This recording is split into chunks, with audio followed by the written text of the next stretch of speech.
যে শিয়ারা ইমামকে তারাই কিন্তু হত্যা করেছিল। আজকে যে আমরা শিয়ারাই হাই হোসেন বলছে, এটা কিন্তু প্রতারণা আশ্রয়। তারা যখন দেখলো আপনার ইমাম হোসেন মারা গেছে, তখন তারা মানে এটাকে মানে প্রজেক্ট দেওয়ার জন্য যে বুঝতে না পারে, তখন তারা বের হয়ে বলছে হাই হোসেন হাই হোসেন, তখন তারা চিৎকার করছে, প্রতারণা করছে। কিন্তু মারা যাওয়ার আগে কিন্তু তারা কোনো সাপোর্ট করেনি। যখন ইমাম হোসেনকে যখন তারা এই যুদ্ধ শুরু হলো মারবে, তখন ইমাম হোসেন মারা যাওয়ার আগে একটা কথা বলেছেন আল্লাহর কাছে, বলছেন আল্লাহুম্মা হকুম বাইনানা ওয়া বাইনা কওমি দাউনা লিয়ানসুরুনা সুম্মা ইয়াকতুলুনা।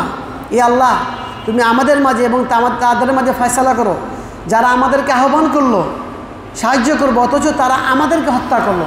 এটা হচ্ছে ইমাম হোসেনের উক্তি, যেটা তাহজিব ও তাহজিব ইমাম জাহাবি রাহিমাহুল্লাহ তাআলা 2য় খণ্ড 304 নম্বর পৃষ্ঠায় তিনি সংকলন করেছেন।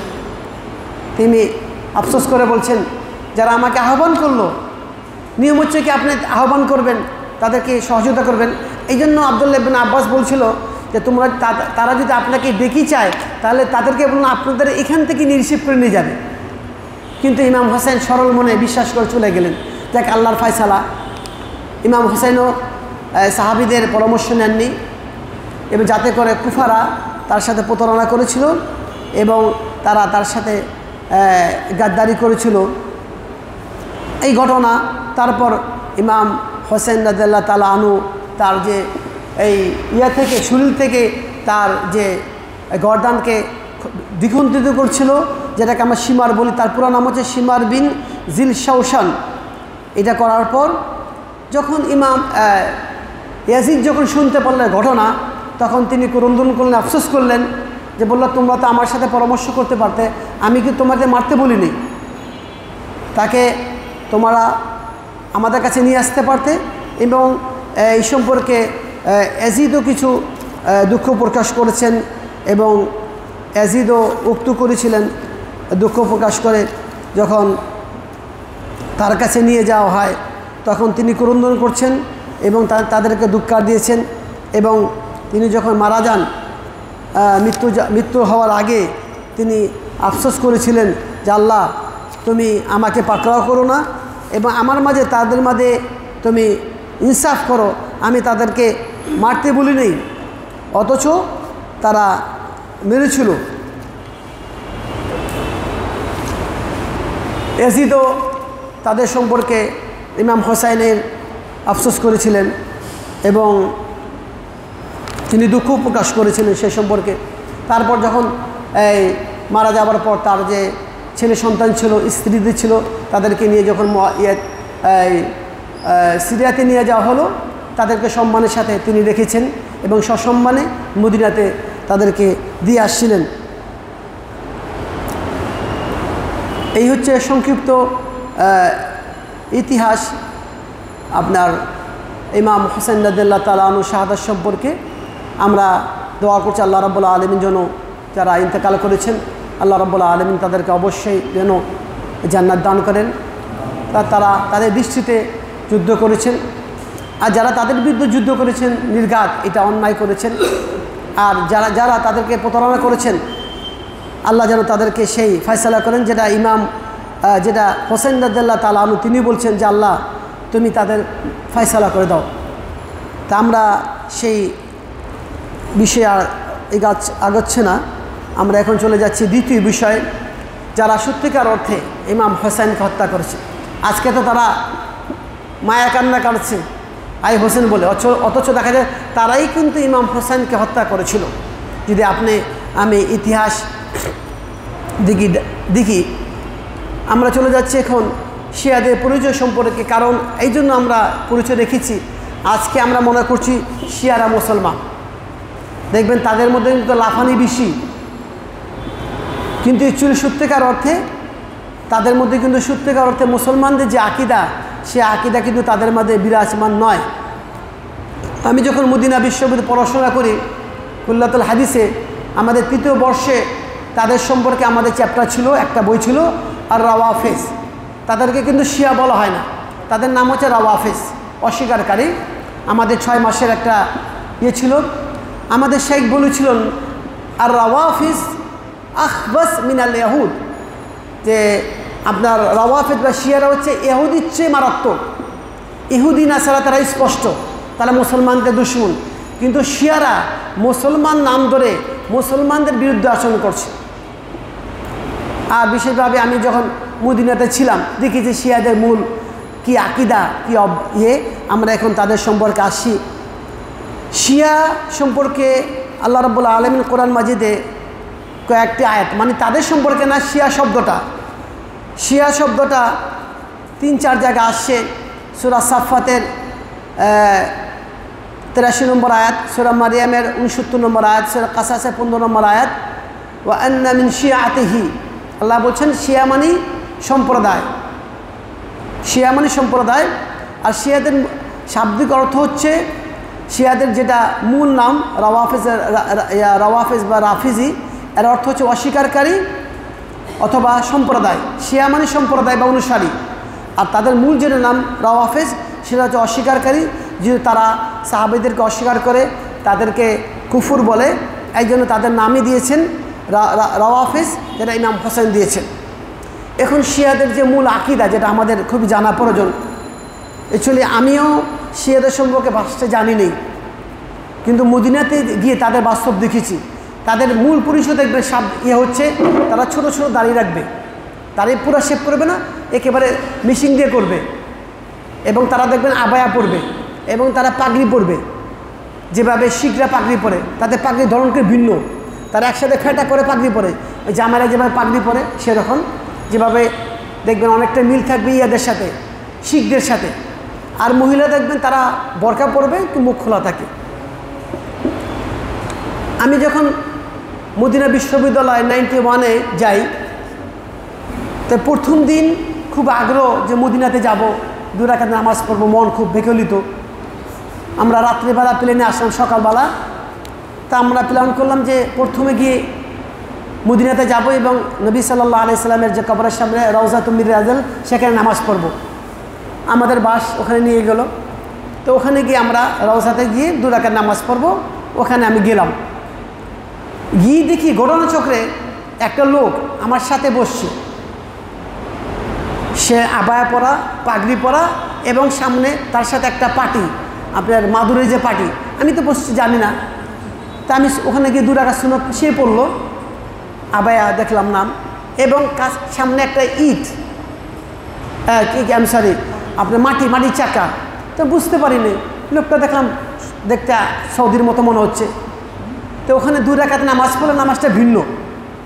নামাজ হচ্ছে ওর হাত ছেড়ে দেয়, আল্লাহ আকবার হাত ছেড়ে দিচ্ছে, রুকুতে ওঠে, আবার এমনি করছে। আমরা তো একবার করি, এভাবে করছি। তা নামাজটা বিরক্ত হবে, আমি এটা কোন লোক, কখনো দেখি নাই এটিকেন।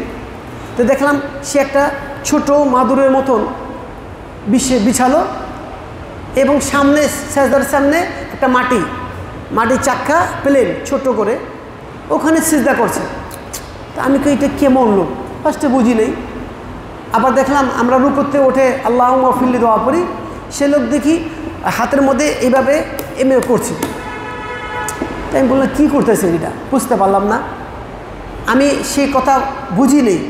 3 বছর পর যখন আমাদের শেখজন পড়াচ্ছে, তখন বলছে যে তারা যে নামাজ পড়ে, ইযা কানা বাদার সাজদা ইনদামা ইয়াজলিস হুম ইয়াকুল খানা জিবরিল, এইভাবে থাপড়ায়, তারা বলে জিবরিল খেয়ানত করেছে।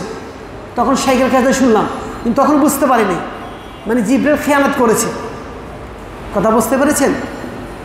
আপনাদের ঘটনা বললাম তাদের নামাজ সম্পর্কে, এবং আমি এখন বিস্তারিত আসছি। প্রথম শুরু করছি যে খানা জিবরিল, তাদের আকিদা কি, প্রথম যে মারাত্মক আকিদা, তাদের প্রায় 20টার উপর আকিদা।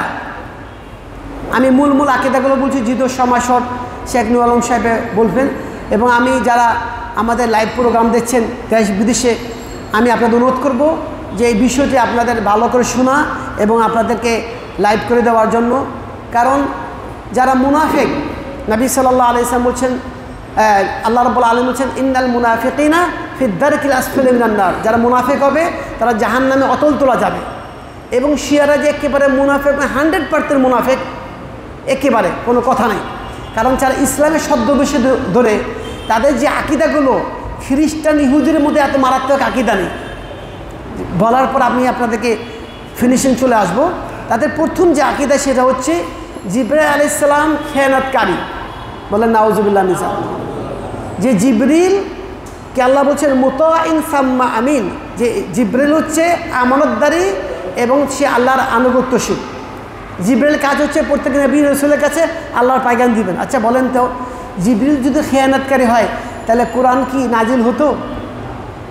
তা যারা জিবরিলকে খেয়ানতকারী বলবে তারা কি মুসলমান থাকতে পারবে? এবং তারা নামাজ যেমন তার জন্য বদদোয়া করে, খানা জিবরিল, খানা মানে খেয়ানত করেছে জিবরিল। যদি কেউ এটা বিশ্বাস করে সে মুসলমান করতে পারবে? কোনো খ্রিস্টান, ইহুদি, হিন্দুরা এটা বলে না, তারা অসম্মান করে আমার মনে হয়। তাহলে বুঝুন, যারা মুসলমান নামদের বলছে জিবরিল খেয়ানত করেছে, প্রথম পয়েন্টে তারা কিন্তু আউট হয়ে যাবে। এবং আমি বাস্তব তারকে দেখেছি যে তারা এই কথা বলে এবং তাদের নামাজে এটা বলছে। তাই জন্য এবং তারা বললে লাআনাল্লাহ জিবরিল, একটা খানা জিবরিল বলে, আর একটা বলে লাআনা জিবরিল, যে আল্লাহ লানত করুক। এই আকিদাটা মারাত্মকই ক্ষতিকর। দ্বিতীয় নম্বর হচ্ছে যাদের আকিদা হচ্ছে ইহুদি খ্রিস্টান, তারা যেভাবে আল্লাহর সাথে শিরক করে তারাও বাইদাবে শিরক করে। কিভাবে শিরক করে? তারা বলছে যে আলী রাদিয়াল্লাহু তাআলা আনহু এবং তাদের ইমামরা হচ্ছে আল্লাহ রাব্বুল আলামিন যেমন সমস্ত ক্ষমতার মালিক এবং তারা গায়েব জানেন, তারাও জানেন, তারা ইমামরা। তাহলে এটা শিরক হয়ে যাবে না? গায়েবের মালিক কি আল্লাহ বলছেন, তাই না? যে আল্লাহ ছাড়া কেউ জানে না। ইন্নাল্লাহা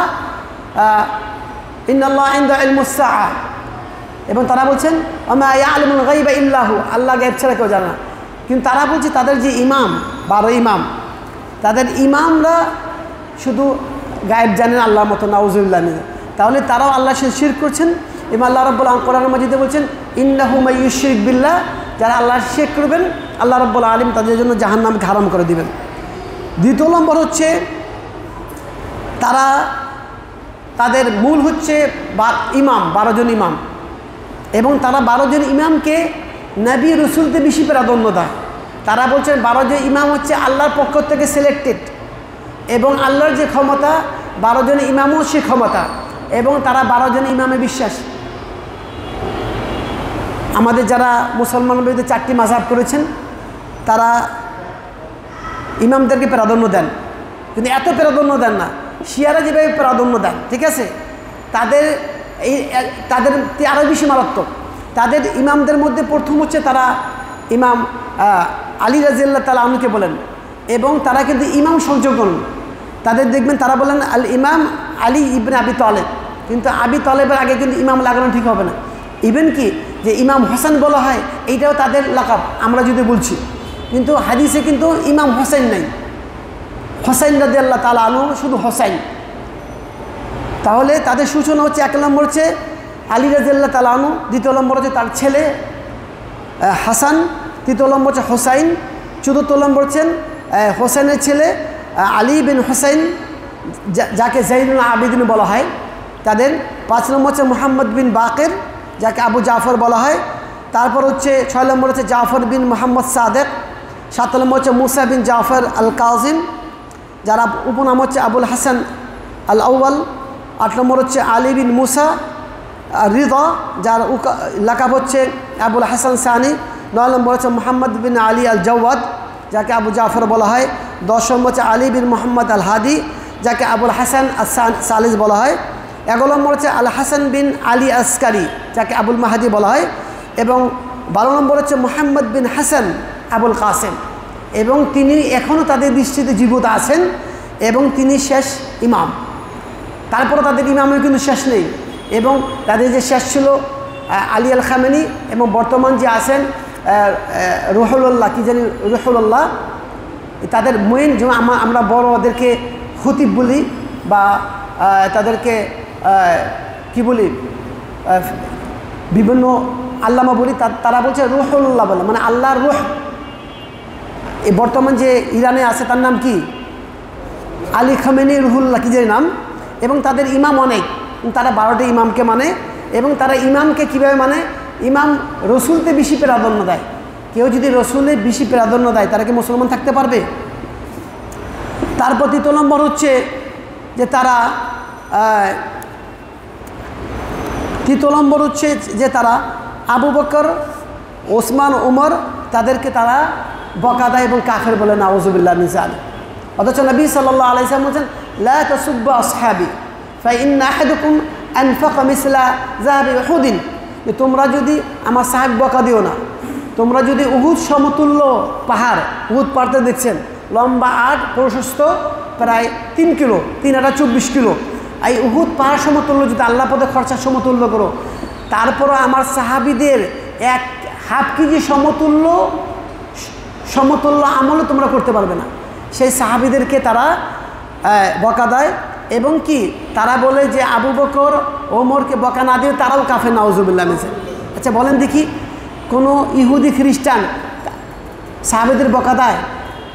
তারা আল্লাহকে করে, কিন্তু আমার মনে হয় না যে তারা বকা দেয়। অথচ তারা সাহাবিদেরকে বকা দেয়। তাহলে যারা সাহাবিদেরকে বকা দেয় তারা কি মুসলমান থাকতে পারবে? 3 নম্বর হচ্ছে নবী সাল্লাল্লাহু আলাইহি সবচেয়ে প্রিয় স্ত্রী কে? আয়েশা রাদিয়াল্লাহু তাআলা। আয়েশা রাদিয়াল্লাহু আনহাকে তারা যে অপবাদ দেয় সেটা হচ্ছে নাউজুবিল্লাহ মিন যালিক।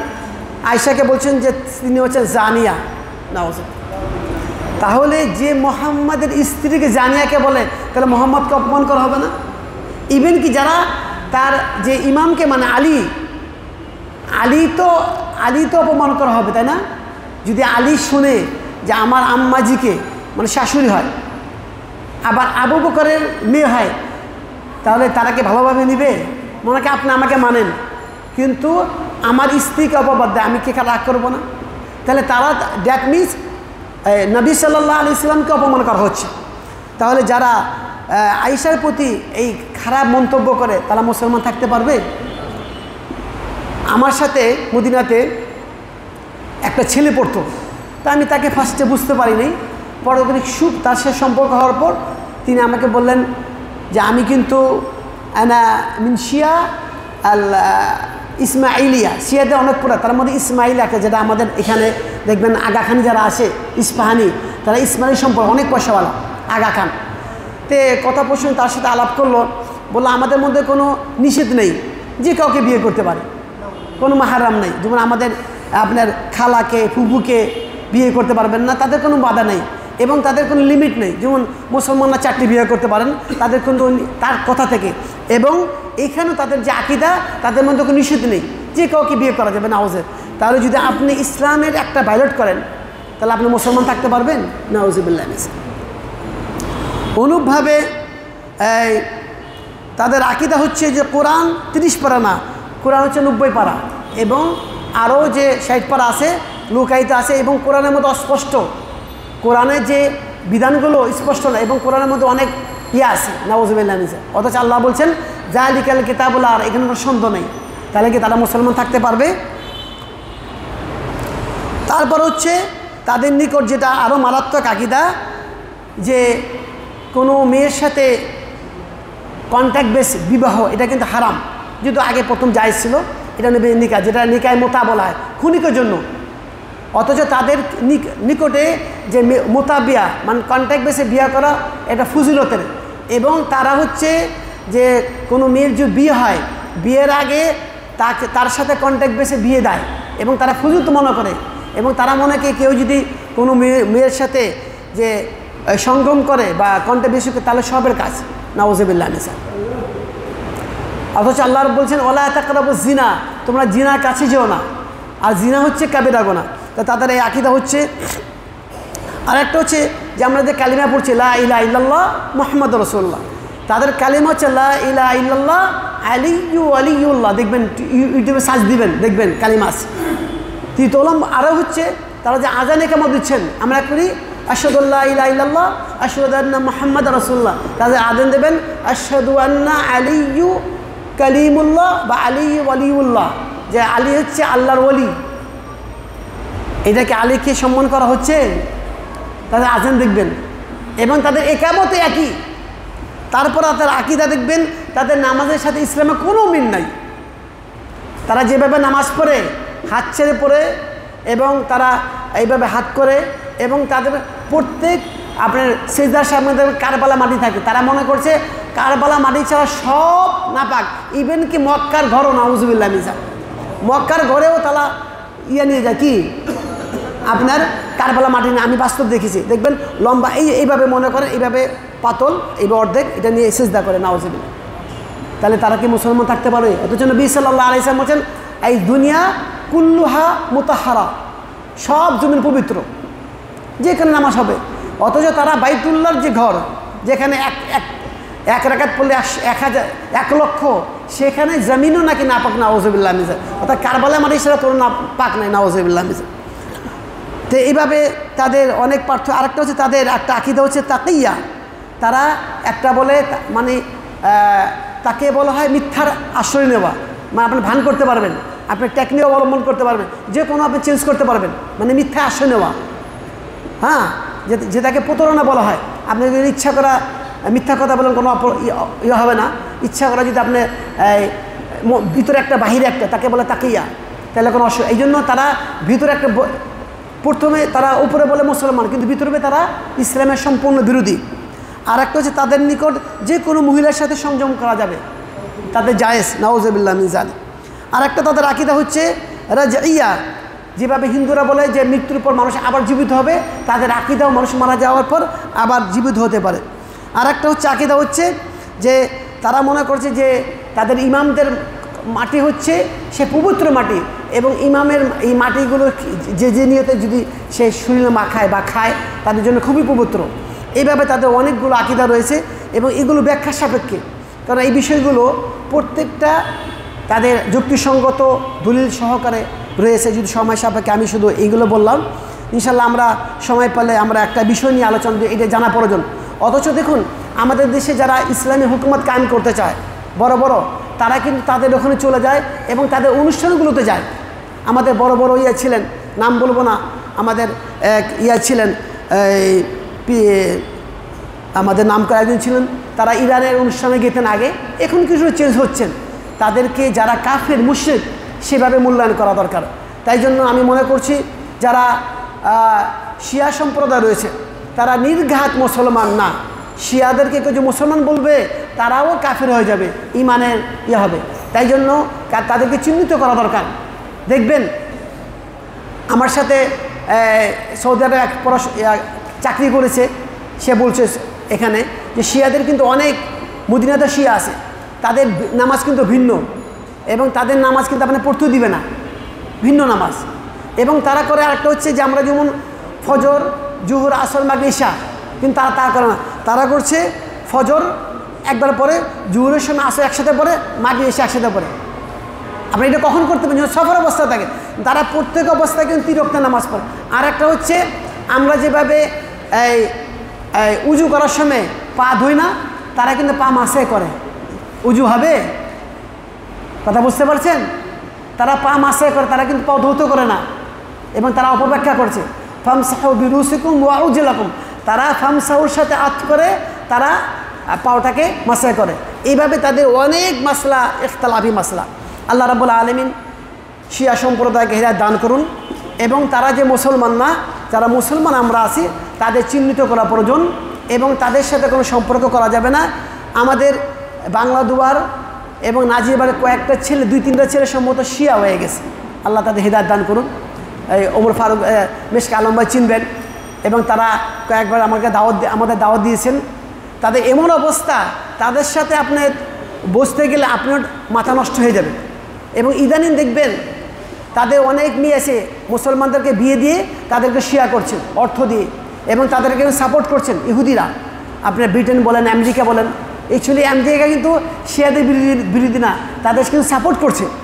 এই জন্য শিয়ারা অবশ্যই ইসলাম বিদ্বেষী, এবং তারা মুনাফিক, এবং তারা ইসলামের দুশমন, এবং শিয়াদের মুসলমান বলা ঠিক হবে না।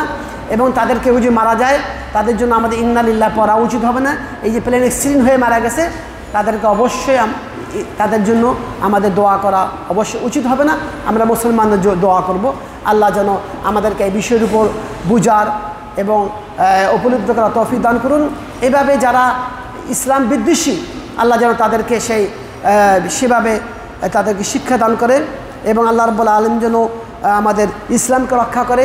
আল্লাহ যেন শিয়াদের যে কুচক্র যেন আল্লাহ রাব্বুল আলামিন প্রকাশ করে দেন। এবং আবারও বলছি যে ইমাম হুসেনকে শিয়ারে হত্যা করেছে, আজকে শিয়ারা হাইসন করছে, দেখবেন আপনাদের এখানে যাচ্ছে। আর দুঃখের বিষয়, শিয়াদের সাথে কিন্তু আমাদের অনেক মুসলমান জড়িত। আজকে শিয়া যদি 30% থাকে বাংলাদেশে, 70% আজকে মুসলমান।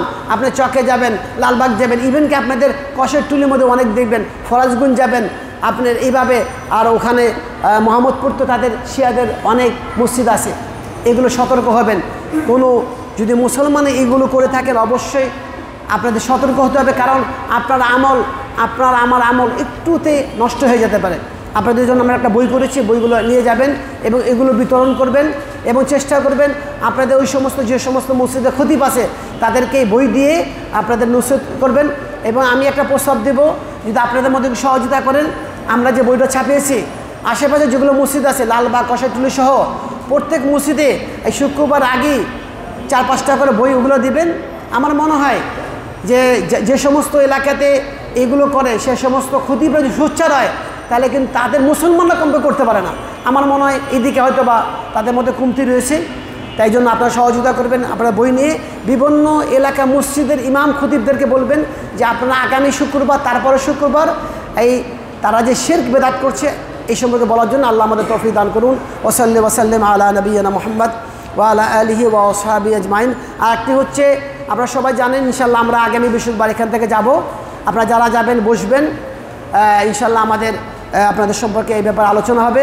আর আমাদের মসজিদের আমাদের আজকে যিনি সভাপতি করার কথা ছিলেন আব্দুল হামিদ, তিনি অসুস্থ। আমরা দোয়া করছি আল্লাহ যেন হাফেজ আব্দুল্লাহ আহমদ ভাই সহ আরা যারা অসুস্থ আছেন আল্লাহ যেন সবাইকে সুস্থ দান করুন। আর একটা ঘোষণা হচ্ছে, আগামী